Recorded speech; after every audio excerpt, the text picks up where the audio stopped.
So let's just get right into it. The in-depth analysis that I got for you between my Detroit Lions. Yeah. Oh yeah, we're 2-0. We're undefeated. And we have to face the overrated Atlanta Falcons. The Super Bowl Atlanta Falcons.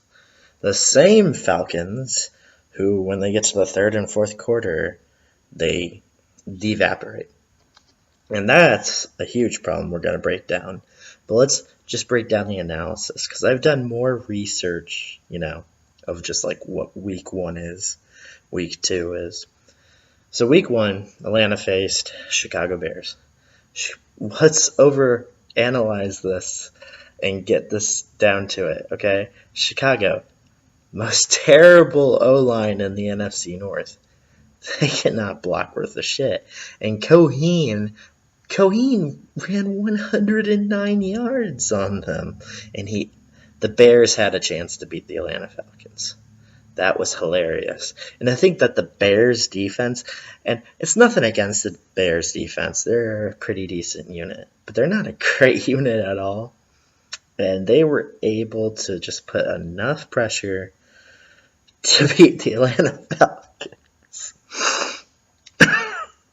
That's pretty sick. And then you got, next week they face Green Bay. And Green Bay's awful this year, man. Their O-line can't block worth a crap. And still, somehow, T1 Montgomery, they're able to use him. But, that's only for, garbage points, And that's the thing. Atlanta, for the past 2 weeks, has faced Mike Glennon and Aaron Rodgers. And now Atlanta's actually facing a decent quarterback. But here's another thing, too.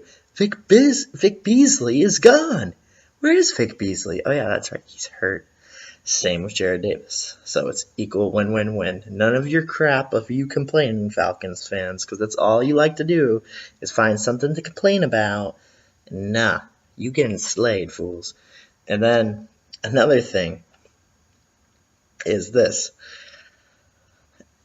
How in the world you guys talk so much crap? Rise up? Rise up from what? For years you've been the same crap. And another thing too is you took out your linebacker depth. We took Paul Warlow from you. Do you understand that? The only depth on your defense is you getting tired and getting destroyed. And I was listening to Darius Slay, and he said, not Darius Slay, Golden Tate. And Golden Tate says they've got a very good corner. That's the one thing that Atlanta does have. They do have this Tremaine guy, and he's a pretty decent corner. But the thing about Tremaine is he's not a 60-minute secondary like we are. He's not a good, fresh team. When they get to the third and fourth quarter, that's when they evaporate. Now, let's break down an analysis, too. Who has a better defense? Arizona Cardinals or the Atlanta Falcons? You already know the answer. It's the fucking Arizona Cardinals. Look what we did to the Arizona Cardinals in the fourth quarter. That was sad, man. We just dropped 20 points on them and destroyed them. It's going to be the same thing. Atlanta's coming into they're not even going to Atlanta. They're going to Detroit, baby. Detroit. They're going to get freaking yelled at. Another thing, too, is on top of everything, the Lions made the best depth, and I wanted to talk about this because many Lions fans are asking this. Well, Alex Barrett what is he? He's an NFL rookie. He is not George Johnson. The reason we signed George Johnson is because George Johnson is from Tampa Bay, and since he's from Tampa Bay, he has 2 years of experience in a good defensive unit, which if you saw Chicago Bears versus Tampa Bay, it was 29-7? Seriously? 29-7. And we got George Johnson, which is great because we've been missing Kerry Hyder. We've been missing Kyrie Thornton.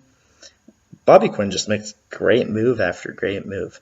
And I just see so many things. For one, even if Dwayne Washington can't go this week, all we do is we just activate who? Zach Zenner. And Zach Zenner is, Zach Zenner's pretty good. And he's been waiting. So That'll be interesting to see him play. I mean, having Zach Zenner in him, but here's the thing too. Atlanta cannot handle crap.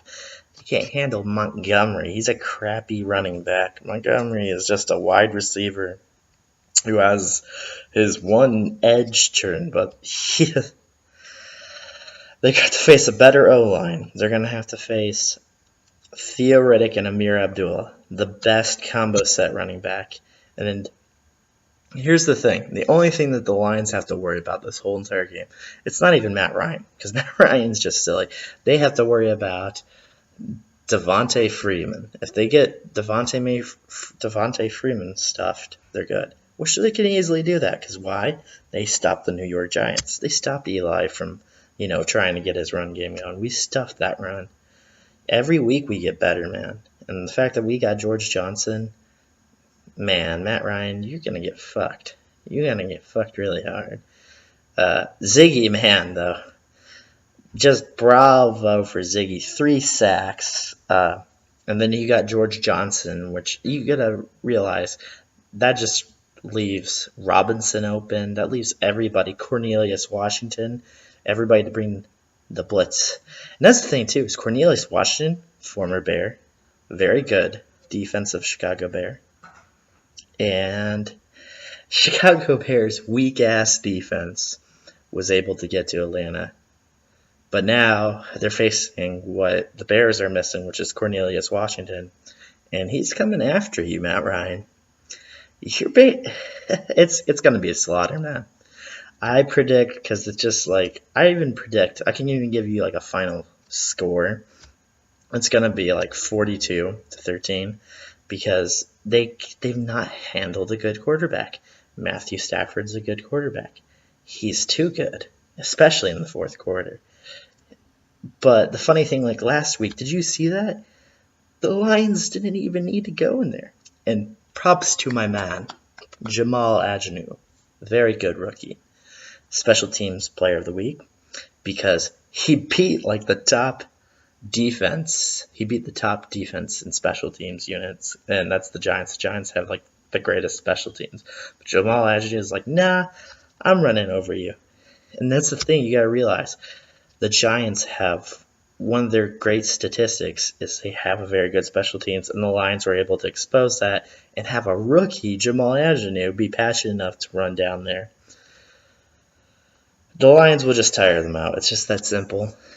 They might even tire them out in the second, depending on how it goes in the second quarter.